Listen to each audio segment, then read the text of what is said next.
Accessing quality healthcare services continues to be a challenge for many underserved communities, including lesbian, gay, bisexual, and transgender community members who may fear they will be discriminated against due to their sexual orientation or gender identity.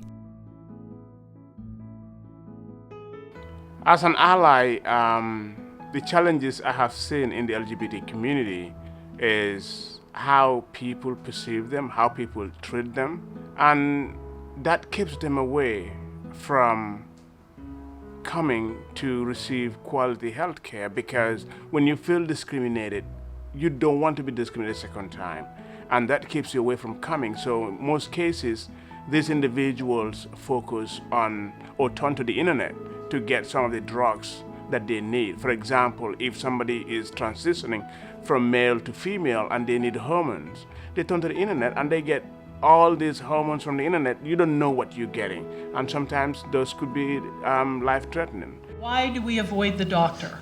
Well, we avoid going to see healthcare providers for the same reason that we avoid lots of other major systems, because they've been kind of unfriendly. So my first issue is whether or not I'm going to get to you at all. And so the strategy or the need on the part of healthcare providers is to do specific outreach and to be publicly visible and to be involved enough with the LGBT community that you are seen as a place where it might be okay for me to go. Due to that fear, some LGBT patients avoid seeking professional health care when they need it most.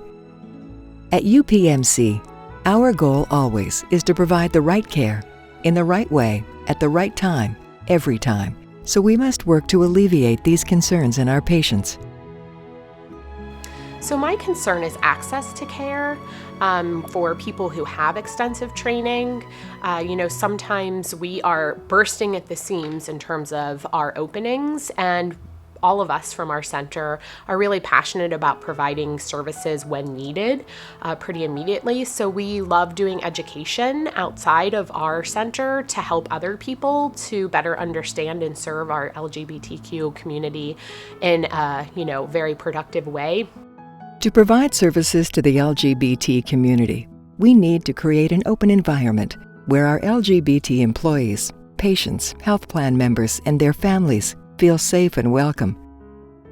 As a member of the LGBT community, you're constantly having to choose whether you're going to come out in various instances.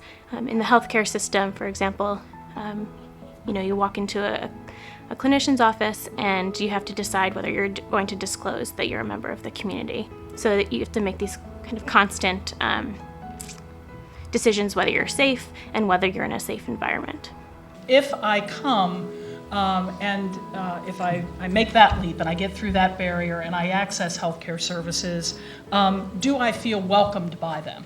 When I get in the door, what happens for me next? And so the initial welcoming has a lot to do with whether or not I feel like the environment that I walk into expected me to come or is interested in me being there.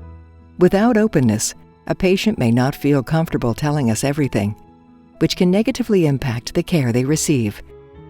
I think one of the things that you have to overcome is being happy with yourself. If I'm comfortable with myself, then I would feel more comfortable coming into the provider's office and actually sharing my story. But if I walk into the provider's office and I feel like I'm not comfortable with my identity and maybe it's not that important, more than likely I'm not going to tell the provider, because there's a lot of fear. There still is a lot of fear towards the medical community. We can't help our LGBT patients if we don't first know who they are, including their sexual orientation and gender identity, and learn of their challenges and concerns. I think that many clinicians have little experience, a little education about the needs of the LGBT community. And again, recognizing and not making assumptions about the needs of your patients. Feeling comfortable talking about sexuality with your patients to assess what they perceive as their needs for their clinical care. A transgender man was assigned female at birth, but identifies and lives as a man. The transgender man may refer to himself as trans man or may also use FTM, an abbreviation for female to male. A transgender woman was assigned male at birth but identifies and lives as a woman. The transgender woman may refer to herself as trans woman or may also use MTF, an abbreviation for male to female. I identify as a transgender woman. I have been transitioning for 3.5 years, and just for the record, I'm 65 years old, so I did start late. The greatest challenge I had was the fact that I had no one to help me through it. I had no guidance, and I kind of did everything on my own, sometimes backwards. I should have done something else first, but it's worked out pretty well for me, and I'm happy with where I'm at right now, but I still not completely content with my identity. I got a letter from my doctor saying that reassignment surgery for me is medically necessary. I submitted that to my insurance company along with a letter from my therapist, and they said that they are considering covering my reassignment surgery. Genderqueer is a term used by some people who experience their gender identity and/or gender expression as falling outside the categories of man and woman. I think the most important thing is when you ask questions, and I will give you an example of a patient that came to us, and this person is transitioning from male to female. And the person says to the providers, my name is Michael, but I'm transitioning to female. I have not taken the process yet to legally change my name, but I want you to call me Michelle. And the providers felt very uncomfortable using that. They don't want to call the person Michelle because in our records, this person is Michael. I had a meeting with the team, and my question to the team was, if this person says, I want to be called Michelle, put it in his notes or in her notes to say, this person is called Michael, but AKA Michelle. Call the person Michelle because that's what they want. Many transgender individuals prefer to be addressed by names other than the names they were given at birth. Always address them and all patients by their preferred names, even if the person has not legally changed his or her name. Remember, it is everyone's responsibility to follow dignity and respect tip number 11, to treat others the way they want to be treated. To learn more about your patient, you can ask the following questions. 1. Do you identify yourself as A. Male, B. Female, C. Unknown? 2. Do you think of yourself as A. Male, B. Female, C. Transgender, Sub 1. Female to male, FTM, 2. Male to female, MTF? 3.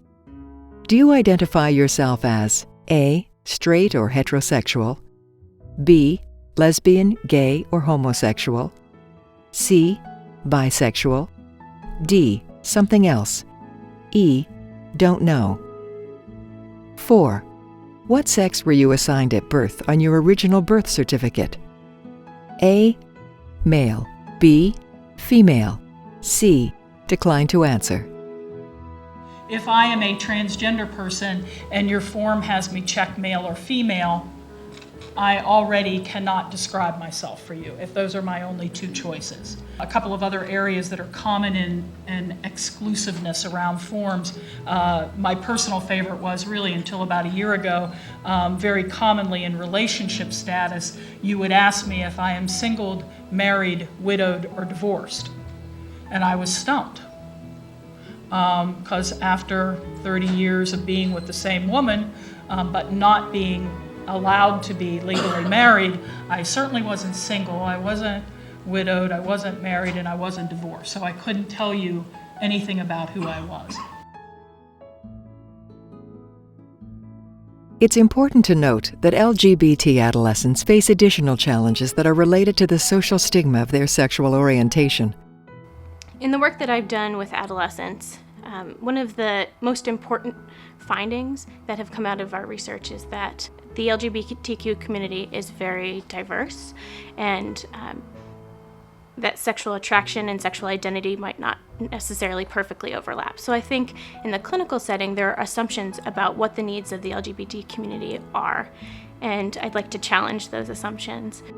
Increased psychosocial stress may result in increased health risk behaviors and poor health outcomes. Substance abuse, eating disorders, suicide attempts, risky sexual behaviors, violence exposure and victimization, and homelessness are challenges facing LGBT adolescents that caregivers should be especially aware of. You know, our youth who identify as GLBT from the GLBTQ community have a higher likelihood of, being homeless, experiencing discrimination, having high comorbidities like substance abuse, suicidality, mood disorders. And so, we're very passionate about understanding each person's story. What I find for the community as an ally is that I think that people assume heterosexuality, they assume lots of things when they look at someone, and instead of respectfully asking, they'll just assume, and it can be very insulting and make somebody feel very unsafe. We want to be incredibly competent so that our patients feel as though they're being understood. And I think the other piece to that competency is that those of us who do work in the field are always happy to do outreach services. We see that as perpetuating understanding and serving our patients better. Regardless of a person's gender or sexual orientation, we all deserve to be treated with dignity and respect.